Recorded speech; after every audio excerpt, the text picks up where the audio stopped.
Assalamualaikum warahmatullahi wabarakatuh teman-teman semua, ketemu lagi di Kita Bisa Ya.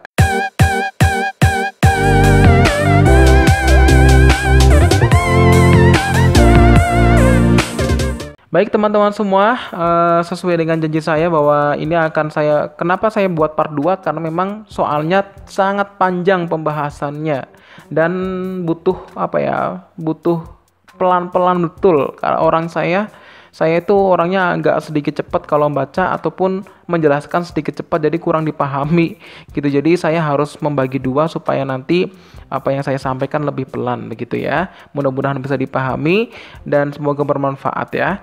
Baik, sebelum kita masuk ke soalnya, alangkah baiknya klik tombol subscribe, juga klik tombol loncengnya nih buat teman-teman yang belum klik. Semoga menjadi amal jariah ya, dan ini apa yang saya kerjakan juga semoga bermanfaat dan juga membantu ketika nanti SKB ya. Baik, terima kasih. Kita langsung ke soal yang pertama ya. Manakah yang merupakan pernyataan karakteristik di dalam kurikulum? Nah, yang A, mengembangkan kemampuan yang ada di diri anak melalui kreativitas. B, mengembangkan kreativitas anak di lingkungan sekolah dan masyarakat. C, mengembangkan kemampuan pembelajaran siswa di dalam kelas. Atau yang D, mengembangkan keseimbangan antara sikap spiritual dan sosial, pengetahuan dan keterampilan, serta menerapkan dalam berbagai situasi di sekolah dan masyarakat.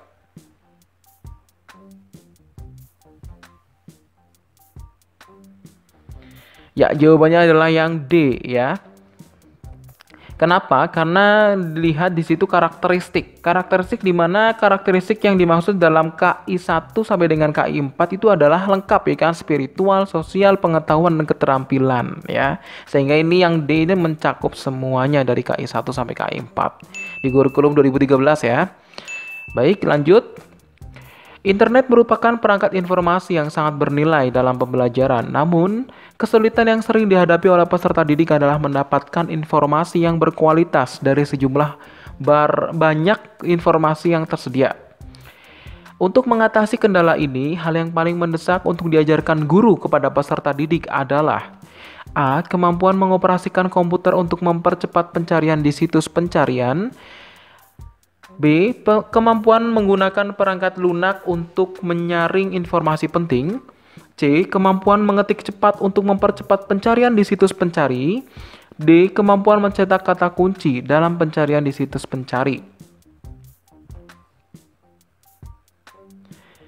Ya, jawabannya adalah yang C ya, kemampuan menggunakan perangkat lunak untuk menyaring informasi yang penting ya.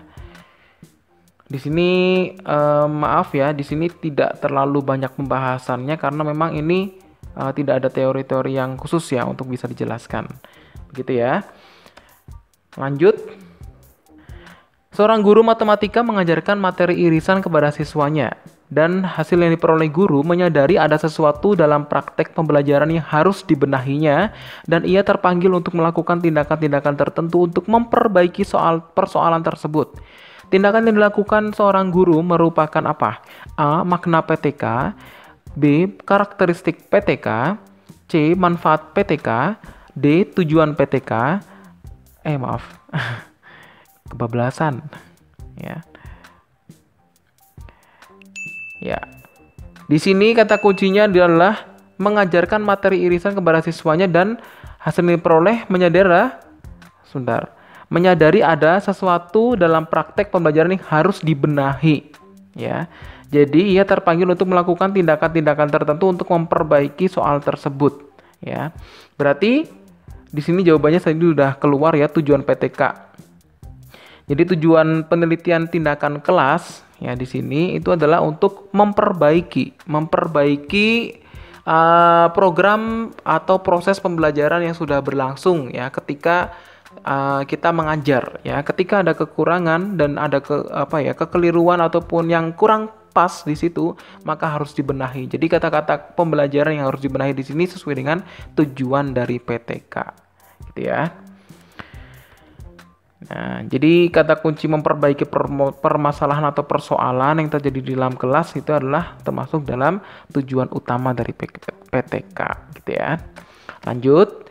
Hal penting yang harus dilakukan guru untuk mengidentifikasi tujuan strategis dalam perencanaan sebuah pemecahan masalah dalam penelitian tindakan kelas adalah A. Menetapkan subjek penelitian tindakan kelas, B. Menentukan topik yang dirasakan sulit oleh peserta didik, C.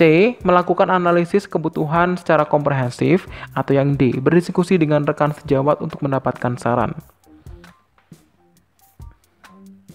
Ya, jawabannya adalah yang C ya, melakukan analisis kebutuhan secara komprehensif. Jadi di sini guru kan melakukan identifikasi tujuan strategis ya kan dalam perencanaan. Jadi untuk guru itu sendiri harus komprehensif. Jadi mencakup semuanya ya. Tidak hanya karena di sini PTK itu harus sifatnya adalah menyeluruh ya. Menyeluruh berarti semuanya harus kena. Entah itu dari karakteristik peserta didiknya harus diketahui, kemudian nanti ketika proses juga hasil akhirnya nanti juga harus dibenahi kalau ada kekurangan. Itu adalah dari analisis kebutuhan secara komprehensif dari PTK itu sendiri ya. Jadi di sini ada tahapan perencanaan yang harus dilakukan, itu pertama adalah mengidentifikasi dan menganalisis masalah. Nah, ini kan pas banget ya, menganalisis masalah. Kemudian mendapatkan kejelasan masalah yang sesungguhnya, kemudian menemukan kemungkinan faktor penyebabnya itu apa, kemudian menentukan kadar permasalahannya itu apa, kemudian yang terakhir adalah menilai kelayakan hipotesis tindakan. Itu ya, ini benar-benar sulit loh kalau saya itu, bener sulit. Kemudian tindak lanjut yang sebaiknya dilakukan guru berdasarkan dari hasil refleksi setelah ia menerapkan model pembelajaran kooperatif di mana peserta didiknya masih bekerja secara individu adalah tindak lanjut yang ditanyakan adalah A. Mengikuti kegiatan MGMP untuk berbagi pengetahuan tentang hasil refleksi dengan guru-guru lain. B. Melaksanakan penelitian tindakan kelas sesuai hasil refleksi untuk mengetahui miskonsepsi siswa terhadap materi tertentu. C. Menerapkan strategi pembelajaran yang sesuai berdasarkan hasil penelusuran literatur dan diskusi teman sejawat. Atau yang D. Melaksanakan tes formatif untuk mengetahui kemajuan belajar siswa. Ingat di sini ada kata-kata tindak lanjut ya. Ya, jawabannya adalah betul sekali, jawabannya adalah yang C ya, menetapkan strategi pembelajaran sesuai dengan hasil penelusuran literatur dan diskusi teman sejawat ya. Jadi wadah asosiasi ini kalau di sini diketahui MGMP. Kenapa ada MGMP ini? Lihat ya, di sini adalah yang mintanya adalah tindak lanjut. Berarti karena hasil refleksi kita harus melihat pembelajaran dalam kelas yang bagaimana ya kan, berarti kita harus menentukan strategi yang bagus. Karena kalau MGMP itu adalah wadah perkumpulan bagi guru mata pelajaran kabupaten atau kota yang berfungsi untuk sarana berkomunikasi, belajar dan bertukar pikiran dan pengalaman dalam rangka meningkatkan kinerja guru yang profesional. Padahal di sini adalah model pembelajaran kooperatif di mana peserta didik ini masih bekerja secara individu, ya kan? Ini kan bukan MGM itu untuk profesionalitas gurunya sendiri, bukan untuk siswa. Kemudian PTK ya, PTK adalah untuk membantu guru memperbaiki mutu pembelajaran, kemudian meningkatkan profesionalitas guru juga, kemudian meningkatkan rasa percaya diri guru, kemudian untuk memungkinkan guru secara aktif mengembangkan pengetahuan dan keterampilannya nih PTK. Nah, kemudian kalau tes formatif itu adalah untuk mengontrol kemajuan belajar siswa selama proses belajar berlangsung, ya kan? Untuk memberikan umpan balik untuk penyempurnaan program pengajaran ya. Di situ. Baik ya, sedikit bingung dan pasti pusing karena soalnya kita awam ya, awam. Baik, langsung ya. Setiap materi yang disajikan dalam pembelajaran matematika memiliki tingkat kesukaran yang bervariasi kan. Untuk memudahkan peserta didik memahami materi yang memiliki tingkat kesukaran yang tinggi, guru sering memanfaatkan media pembelajaran, ya kan? Ini contoh kalau matematika nih. Misalnya media gambar atau media video yang berisi materi pelajaran. Fungsi media pembelajaran pada pernyataan tersebut adalah untuk apa? A. Membuat konkret konsep yang abstrak. B. Menampilkan media yang disajikan dalam bentuk video. C. Menampilkan media-media terbaru. Atau yang D. Menampilkan media yang sulit didapat dalam kehidupan sehari-hari. Ya. Ya, jawabannya adalah yang A, ya, membuat konkret konsep menjadi abstrak. Jadi sesuatu yang abstrak itu bisa direalisasikan menjadi konseptual ketika nanti menggunakan media pembelajaran. Seperti itu ya. Lanjut, dalam proses pembelajaran mata pelajaran, agar proses pembelajaran berjalan dengan efektif, maka guru perlu memiliki sikap sebagai berikut, kecuali A. Memberi balikan dan pengayaan sebagaimana diperlukan. B. Mengusahakan suasana belajar yang menyenangkan. C. Mendorong siswa untuk membuat keputusan sendiri. Atau yang D. Memasukkan unsur yang tidak diperkirakan sebelumnya. Ya, kecuali ya. Jawabannya yang D ya, memasukkan unsur yang tidak diperkirakan sebelumnya. Untuk apa gitu kan? Ini nggak ada. Oh, kalau memberikan umpan balik, ya ada. Suasana belajar menyenangkan pasti karena harus kan. Mendorong siswa atau motivasi siswa itu betul, ya kan? Tapi kalau memasukkan unsur yang tidak diperkirakan, kan nggak ada. Ya, baik lanjut ya. Oh maaf, ini ada penjelasannya. Proses pembelajaran selanjutnya dilakukan guru adalah melakukan tanya jawab, kemudian mempersiapkan kelas, memotivasi, umpan balik dan evaluasi yang terakhir. Ya, lanjut. Penilaian proses belajar secara berkesinambungan oleh guru dapat dilakukan dengan cara A. Memberikan pretest dan posttest secara tertulis setiap kali proses pembelajaran. B. Mengadakan ulangan rutin secara terjadwal. C. Mengadakan ulangan tengah semester dan akhir semester. Atau yang D. Mengadakan ulangan harian tanpa memberitahu terlebih dahulu kepada siswa. Ingat di sini adalah secara berkesinambungan ya. Karena berkesinambungan berarti jawabannya adalah yang B, yang jelas ya, terjadwal ya. Jadi memberikan ulangan harian rutin secara terjadwal. Besok anak-anak ulangan ya tanggal segini, besok ulangannya ini gitu ya. Itu kan berkesinambungan ya. Ya, jadi proses berkesinambungan merupakan penilaian yang dilakukan secara terus-menerus untuk memperoleh gambaran pencapaian kompetensi peserta didik dalam kurun waktu tertentu ya. Lanjut. Dalam mengembangkan kurikulum dilakukan dengan melibatkan pemangku kepentingan atau stakeholders yang untuk menjamin relevansi pendidikan dan dengan kebutuhan kehidupan, termasuk di dalamnya kehidupan kemasyarakatan, dunia usaha dan juga dunia kerja. Pernyataan di atas sesuai dengan pengembangan kurikulum. A. Relevan dengan kebutuhan kehidupan. B. Sesuai dengan kebutuhan pasar saat ini. C. Tanggap terhadap perkembangan kehidup. D. Sesuai dengan kebutuhan dunia kerja. Ya, jawabannya adalah yang A ya, relevan dengan kebutuhan kehidupan ya. Jadi relevansi ini berkaitan dengan relevansi ya, berdasarkan kesesuaian ya. Jadi ada beberapa prinsip untuk pengembangan kurikulum ya. Jadi harus relevan, harus efektif, harus efisien, harus bersifat kontinuitas atau berkesinambungan gitu kan ya. Kemudian harus fleksibel ya kan. Kemudian juga harus memiliki integritas ya. Disusun harus saling berhubungan dalam mencapai pembentukan kepribadian yang terpadu gitu ya. Jadi jawabannya adalah relevan. Bukan relevan berarti A jawabannya. Lanjut, seorang guru mengharuskan siswa untuk menunjukkan knowledge, sikap afektif, keterampilan atau skill, dan juga kemampuan atau ability dalam situasi yang nyata atau real. Pendekatan yang dilakukan oleh guru itu adalah apa? A. Penilaian menyeluruh. B. Penilaian autentik. C. Penilaian berkelanjutan. Atau yang D. Acuan patokan. Ya, jawabannya adalah yang B ya, autentik. Karena kalau menyeluruh itu adalah dia harus aktif aspek kognitif, afektif dan psikomotor ya dalam strategi prosedur penilaian berbagai bukti hasil belajar. Kalau berkelanjutan itu berarti seperti ulangan tadi ya. Jadi dari kurun waktu tertentu kemudian sampai ketemu waktu tertentu kapan lagi gitu ya. Itu namanya berkesinambungan. Kalau acuan patokan itu atau PAP itu adalah model pendekatan penilaian mengacu pada sesuatu kriteria pencapaian tujuan ya.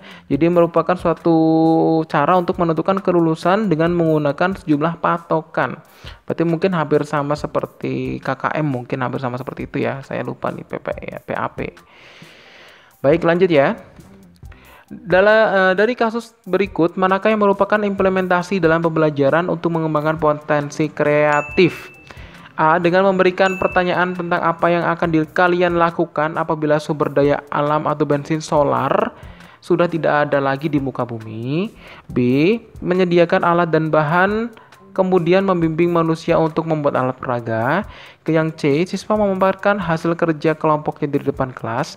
Atau yang D. Menyeluruh siswa mencari ide yang cemerlang tentang pembelajaran matematika, kemudian membimbing siswa untuk mempraktekkan idenya. Ya, jawabannya yang B ya, menyediakan alat dan bahan kemudian membimbing siswa untuk membuat alat peraga. Karena di sini adalah implementasi dalam kehidupan potensi kreatif ya. Jadi keterangannya adalah kreativitas dalam kemampuan untuk menciptakan sesuatu yang baru. Tapi bukan juga berarti harus sama sekali baru, tetapi juga dapat sebagai kombinasi dari unsur-unsur yang telah ada sebelumnya. Kreativitas dapat dikembangkan dan ditingkatkan sesuai dengan kemampuan masing-masing individu. Begitu ya. Baik, lanjut. Seorang guru memberi nilai 87 untuk materi pengukuran pada Nisa yang merupakan tetangga dari guru tersebut, dan memberi nilai 80 kepada Andi yang kemampuannya jauh lebih baik. Kenapa jauh lebih baik nilainya 80 ya? It's okay lah. Dari kasus tersebut di atas, seharusnya ibu guru melakukan prinsip penilaian apa gitu kan? Kan padahal ini kan 87 kepada tetangganya. Lah nilainya lebih bagus malah 80. Harusnya kan lebih tinggi ya kan? Ini menggunakan prinsip harusnya ya, karena kan kata-kata seharusnya di sini.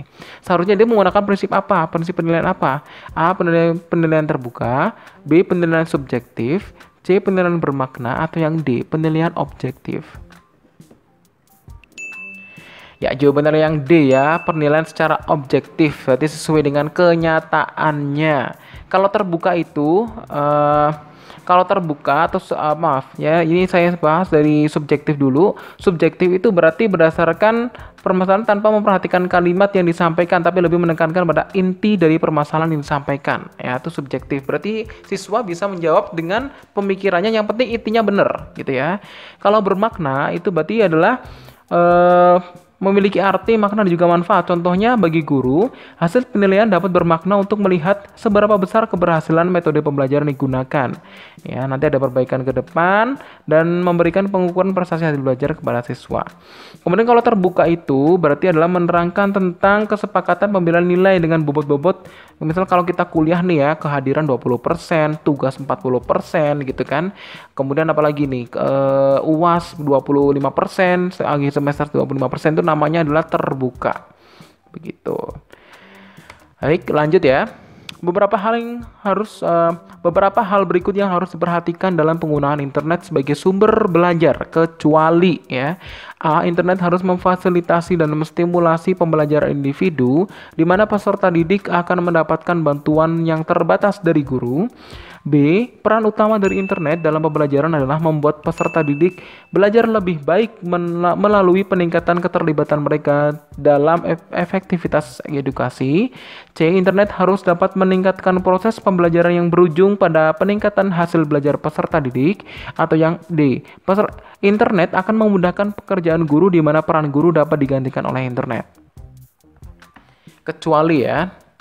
Ya, jawabannya yang D yang jelas ya. Kenapa? Karena apa? Karena guru tidak akan pernah digantikan oleh teknologi ya. Jadi peran guru itu sangat penting dalam meningkatkan mutu pendidikan. Guru adalah kunci mewujudkan SDM yang unggul, karena gurulah yang berperan sebagai epicentrum perubahan tersebut gitu ya. Baik, lanjut ya. Berikut ini merupakan kegiatan refleksi guru atas kegiatan pembelajaran yang telah dilakukan, kecuali A. Mengajukan pertanyaan untuk diri sendiri tentang hal-hal yang terjadi dalam pembelajaran. B. Bertanya langsung kepada siswa tentang kesan yang mereka alami selama proses pembelajaran. C. Meminta rekan sejawat untuk mengamati langsung proses pembelajaran di kelas. Atau yang D. Memilih metode pembelajaran yang sesuai dengan perkembangan teknologi dan karakteristik siswa.